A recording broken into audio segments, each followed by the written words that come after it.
Gaza में गोलियों की गूंज है, आसमान से बरसते मिसाइल और जमीन पर बिखरती जिंदगियां।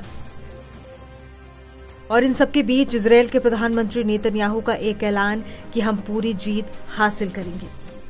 लेकिन इस युद्ध की लपट अब दुनिया के सबसे ताकतवर देशों तक जा पहुंची है। ब्रिटेन, फ्रांस और कनाडा ने इजरायल की सैन्य कार्रवाई और मानवीय सहायता रोकने की तीखी आलोचना की है। ब्रिटेन, फ्रांस और कनाडा ने इजरायल के युद्ध के विस्तार को असंगत बताते हुए उस पर जुबानी हमला किया कि गाजा में जारी स्थितियों को असहनीय बताया और धमकी दी कि अगर इजरायल का अभियान जारी रहा तो ठोस प्रतिक्रिया दी जाएगी। उसने इजरायल पर प्रतिबंधों को लादने तक की बात कह दी है। ब्रिटिश प्रधानमंत्री कीर स्टारमर, फ्रांसीसी राष्ट्रपति इमैनुअल मैक्रो और कनाडाई प्रधानमंत्री मार्क कार्नी ने एक साझा बयान में कहा कि हम चुप नहीं बैठ सकते जब इजरायल इतने गंभीर कदम उठा रहा है। उन्होंने चेतावनी दी कि अगर हमले नहीं रुके और मदद की बहाली नहीं हुई तो इजरायल के खिलाफ ठोस कदम उठाए जाएंगे। कई अन्य देशों ने भी इजरायल से अपील की है कि गाजा में तत्काल और पूरी मानवीय सहायता की इजाजत मिले। गाजा के लोग भूख और बीमारी के कगार पर हैं। बयान में कहा गया है कि नागरिकों को सहायता से वंचित करना अंतर्राष्ट्रीय मानवीय कानून का उल्लंघन हो सकता है। इजरायल के प्रधानमंत्री नेतन्याहू ने इन बयानों को हमास के लिए बड़ा इनाम बताया और कहा कि ये देश 7 अक्टूबर को इजरायल पर हुए हमले को नजरअंदाज कर रहे हैं। इजरायल की सेना ने पूरे शहर को युद्ध क्षेत्र घोषित कर दिया है। द गार्डियन की रिपोर्ट के अनुसार हवाई हमलों में 60 से अधिक लोग मारे गए हैं।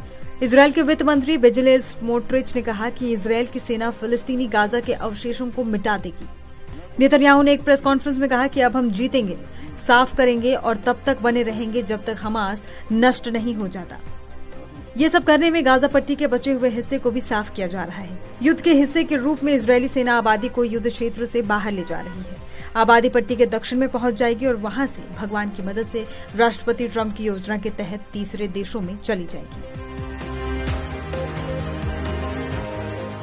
गाजा में गंभीर अकाल की स्थिति है। ऐसे में अंतर्राष्ट्रीय दबाव ने इजरायली प्रधानमंत्री को रविवार रात ये घोषणा करने के लिए मजबूर किया कि वो भूखमरी संकट को रोकने के लिए गाजा की 11 सप्ताह की घेराबंदी को कम करें और मानवीय सहायता वाले ट्रकों को गाजा में घुसने दें। द गार्डियन की रिपोर्ट के अनुसार लगभग 24 घंटे बाद संयुक्त राष्ट्र ने कहा कि सहायता के 9 ट्रकों को प्रवेश की मंजूरी दे दी गई।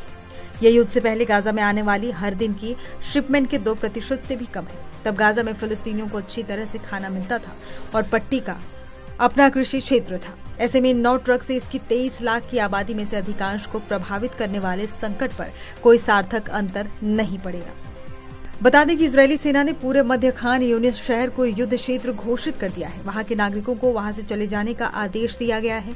इनमें से अधिकांश लोग बार बार विस्थापित हुए हैं, भूख से कमजोर हो रहे हैं और गाजा पट्टी का अधिकांश हिस्सा खंडर हो जाने के चलते उनके पास जाने के लिए कोई जगह नहीं है। नेतन्याहू उनको अपने ही देश से निकालकर किसी तीसरे देश में भेजना चाहते हैं।